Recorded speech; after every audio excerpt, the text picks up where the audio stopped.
खबरों के सिलसिले को आगे बढ़ाते हैं। ऑपोजिशन ने मुल्क की माशी तरक्की के दावों को मुस्तरद कर दिया है। बयान में मुस्लिम लीग नून के सदर शहबाज शरीफ ने कहा कि वजीर आजम इमरान खान माशी निजाम अपने दोस्तों को नफा पहुंचाने के लिए चला रहे हैं। बिलावल भुट्टो ने कहा कि खैबर पख्तूनख्वा में गुर्बत की शरह 27% तक जा पहुंची है, जबकि सिंध में गुर्बत कम हो रही है। नून लीग के मिफ्ता इस्माइल बोले, नून लीग ने 2 करोड़ अफराद को गुर्बत से निकाला था।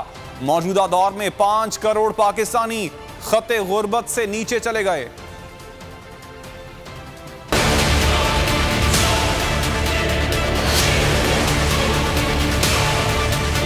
मुल्क के मुस्बत मौसी इशारियों को ओपोजिशन मानने को नहीं तैयार। मुस्लिम लीग नून के सदर शहबाज शरीफ ने ट्वीट में कहा कि हमने शरह तरक्की 5.8% पर छोड़ी और इमरान खान आज महज 3.9% शरह तरक्की का दावा कर रहे हैं। स्टेट बैंक के नुमाइंदे ने भी इस पर एतराज उठाया कि ये शरह असल से ज्यादा दिखाई गई है। उनका कहना था कि गुज़िश्ता साल की निस्बत रवा हफ्ते महंगाई में 17% इजाफा हुआ। इमरान खान मुल्क को सिर्फ अपने दोस्तों के लिए चला रहे हैं।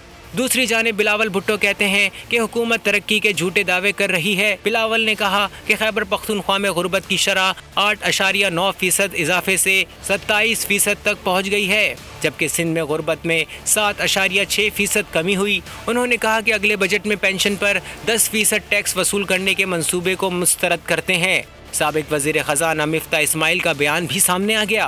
कहा, नून लीग की तरक्की ये थी कि सी पैक आया, मोटरवेज का जाल बिछाया गया, 2 करोड़ लोगों को गुर्बत से निकाला। इमरान खान हुकूमत ने गुज़िश्ता छमाही में बिजली 65% महंगी की है। आटे चीनी की कीमत भी दुगनी हो चुकी है।